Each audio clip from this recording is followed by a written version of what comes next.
Baik, Assalamualaikum warahmatullahi wabarakatuh. Apa kabar adik-adik mahasiswa?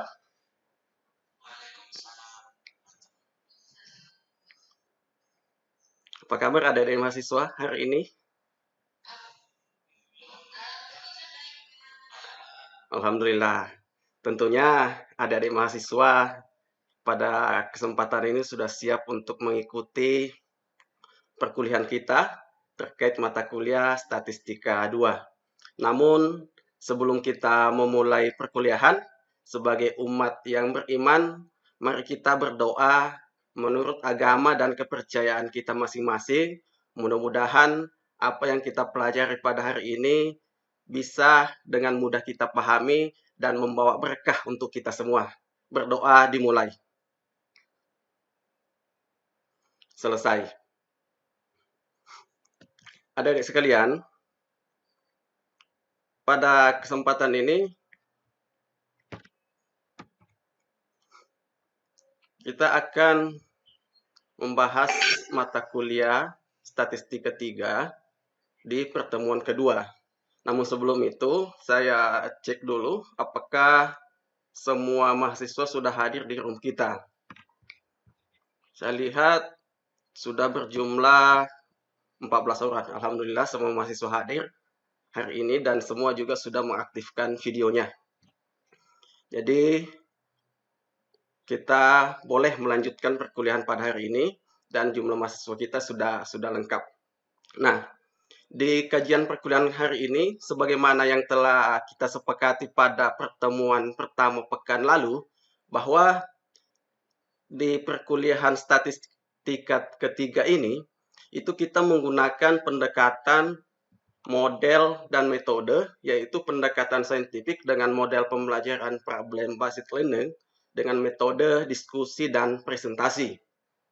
Jadi, sebagai bahan kajian kita pada perkuliahan hari ini yaitu konsep dan pengertian metode statistika inferensial, di mana konsep ini merupakan bahan kajian mata kuliah Statistika 3 yang nantinya akan membekali pengetahuan dan keterampilan adik-adik mahasiswa dalam memahami statistika inferensial.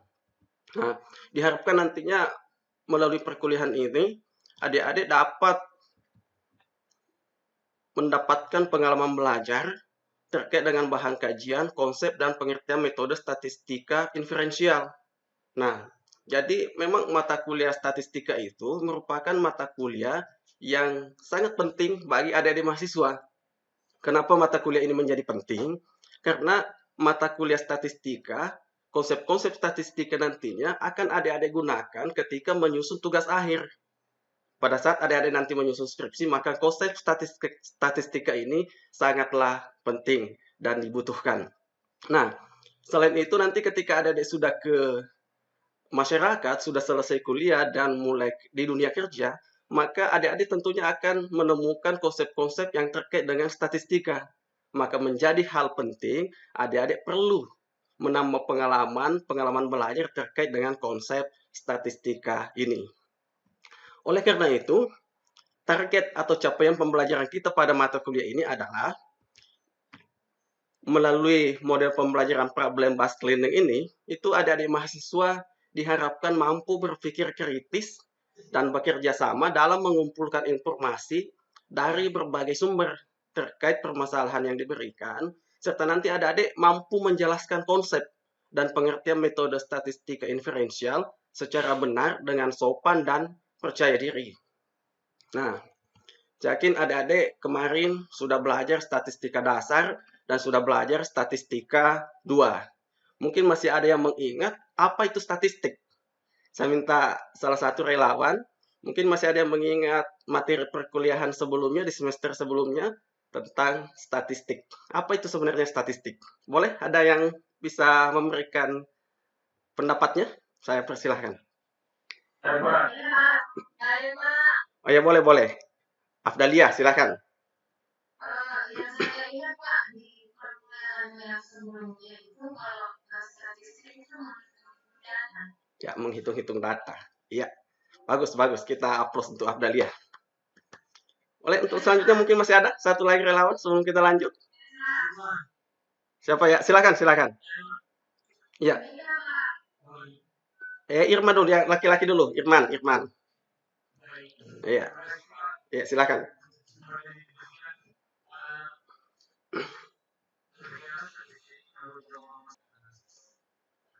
Ya, baik.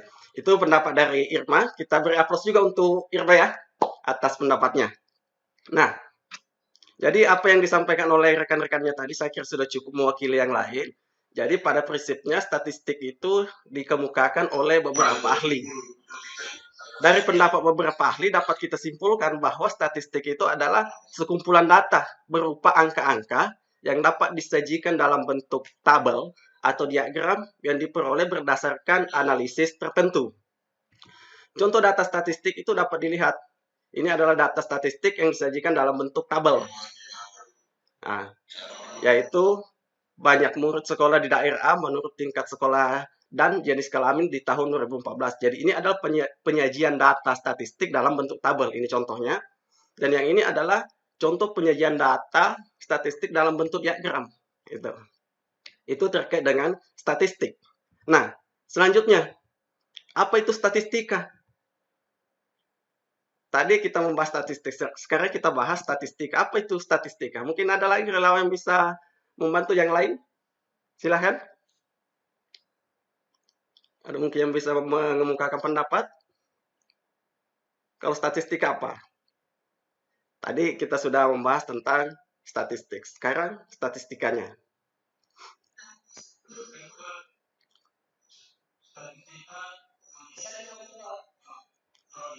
Ya boleh boleh silakan silakan Pak Hanwan ya. Ya.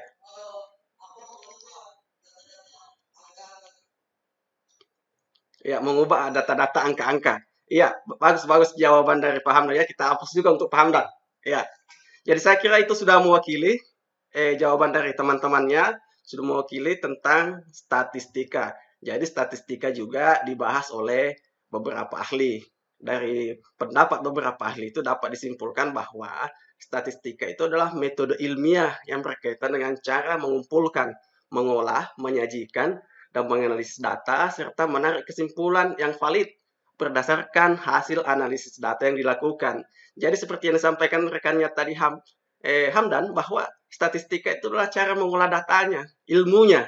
Kalau tadi statistik itu adalah datanya, data yang terkumpul, tapi statistikanya adalah bagaimana kita olah data. Itulah perbedaannya statistik dengan statistika.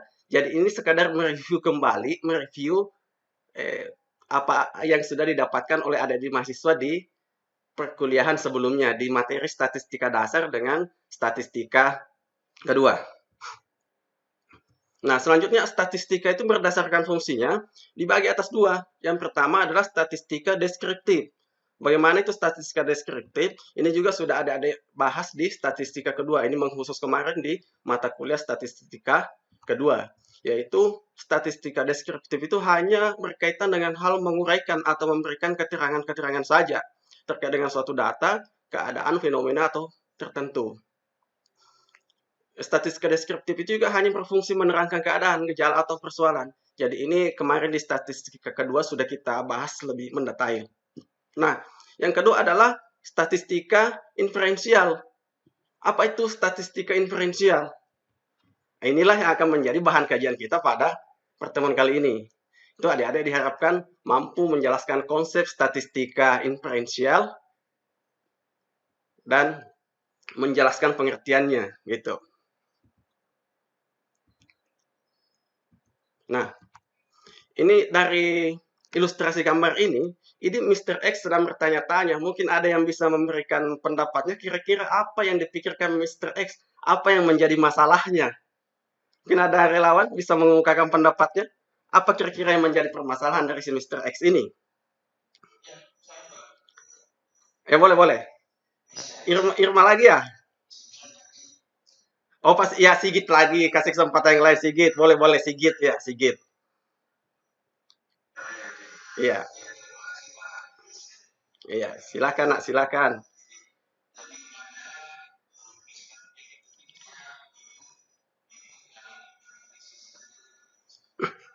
Iya, iya. Nah, Ya, benar ya. Dek Sigit, itu salah satu masalah yang bisa muncul dari si Mr. X ini.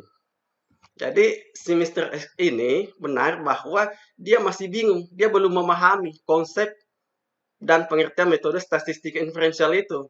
Jadi apa yang disampaikan rekannya Sigit itu benar sekali. Dia mampu membaca bahwa ternyata si Mr. X ini belum paham statistika inferensial. Nah, oleh karena itu, menjadi tugas adik-adik mahasiswa untuk membantu si Mr. X agar dia bisa memahami konsep dan pengertian metode statistika ini. Bagaimana supaya adik-adik mahasiswa bisa membantu si Mr. X? Itu tentunya adik-adik mahasiswa harus mengumpulkan informasi sebanyak-banyaknya dari berbagai sumber belajar terkait dengan konsep dan pengertian metode statistika inferensial ini. Kemudian nantinya menjelaskan ke semester X bahwa inilah statistika inferensial, inilah konsepnya. Jadi adik-adik nanti saya persilahkan nantinya melalui diskusi breakout room-nya, silahkan kumpulkan materi atau bahan kajian terkait dengan statistika inferensial ini. Adik-adik nantinya di breakout room-nya silahkan mengkaji itu, kemudian menjelaskannya nanti di presentasi. Jadi kajiannya itu minimal memuat pengertian statistika inferensial menurut beberapa ahli, contoh hasil analisis data statistik inferensial, jenis statistika inferensial berdasarkan parameternya, beserta penjelasan dan contohnya. Ruang lingkup kajian statistika inferensial menurut beberapa ahli. Jadi adik-adik nanti silakan diskusikan dengan kelompoknya yang sudah kita bentuk di pertemuan pertama kemarin. Jadi berdiskusi melalui breakout room-nya. Setelah hasil diskusi itu selesai, kita kembali ke room utama untuk presentasi. Jadi kelompok yang lain nanti akan memberikan tanggapannya kepada kelompok yang telah presentasi. Seperti itu. Jadi saya membagi kelompok, silakan adik-adik masuk ke breakout room-nya masing-masing.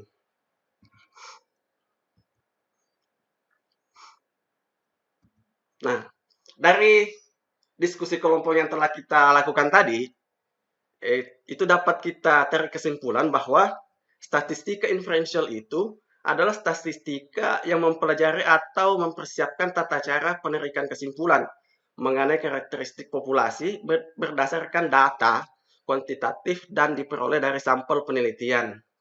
Ini pendapat Ananda dan Fadli. Sementara menurut Rinaldi, statistika inferensial itu adalah statistika yang membahas cara melakukan analisis data, menaksir, meramalkan, dan menarik kesimpulan terhadap data, fenomena, persoalan yang lebih luas, atau populasi berdasarkan sebagian data, sampel yang diambil secara acak dari populasi. Sementara menurut Tiro, statistika inferensial itu adalah statistika yang berkaitan dengan perampatan atau generalisasi informasi, atau secara lebih khusus dengan menarik kesimpulan tentang populasi yang didasarkan pada sampel yang ditarik dari populasinya. Dari pendapat beberapa ahli ini, dapat kita simpulkan bahwa statistika inferensial itu adalah statistika yang digunakan untuk mengeneralisasikan data sampel yang diambil secara acak terhadap populasi. Jadi statistika inferensial itu adalah penarikan kesimpulan yang berdasarkan data sampel dari populasi yang dipilih. Seperti itu. Apa contohnya? Contohnya adalah hasil quick count atau perhitungan cepat pemungutan suara. Jadi hasil quick count itu adalah contoh hasil analisis data statistik inferensial, di mana dalam menentukan hasil, dalam menentukan prediksi itu, peneliti hanya mengambil sampel dari jumlah pemilih itu. Jadi hanya sampel yang diambil dari setiap kabupaten umpama, kemudian dianalisis sehingga menghasilkan prediksi. Itu salah satu contoh hasil analisis data statistik inferensial. Nah, statistika inferensial berdasarkan parameternya itu terbagi atas dua. Seperti yang sudah didiskusikan tadi di kelompok. Jadi ini hanya menguatkan kembali bahwa yang pertama adalah statistik parametrik. Apa itu statistik parametrik? Dan yang kedua adalah statistik non-parametrik. Ini adalah statistika inferensial berdasarkan parameternya. Nah, contoh statistik parametrik yang digunakan sebagai uji statistika adalah jenis statistiknya ada uji T, ada ANOVA, ada regresi, ada korelasi, ada analisis jalur. Jadi ini hanya menguatkan kembali hasil diskusinya. Kemudian contoh statistik non-parametrik yang dapat digunakan sebagai statistik uji. Itu ada uji tanda, rank sum test, ada rank correlation test, ada Fisher probability exact test, ada chi-square test. Gitu. Ya. Jadi ada beberapa kelebihan dan kekurangan dari statistik parametrik. Sudah dibahas tadi, ini hanya lebih menguatkan. Kemudian ada kelebihan dan kekurangan statistik non-parametrik. Nah, baik adik-adik mahasiswa, dari hasil diskusi tadi dan penguatan-penguatan tadi, maka dapat kita tarik kesimpulan bahwa statistika inferensial itu adalah statistika yang digunakan untuk mengeneralisasikan data sampel yang diambil secara acak terhadap populasi. Yang terbagi atas dua, yaitu statistika inferensial, yaitu statistika parametrik, yang meliputi uji T, ANOVA, regresi, korelasi, analisis jalur. Yang kedua adalah statistik non-parametrik, yang meliputi uji tanda, rank sum test, rank correlation test, Fisher probability exact test, chi-square test.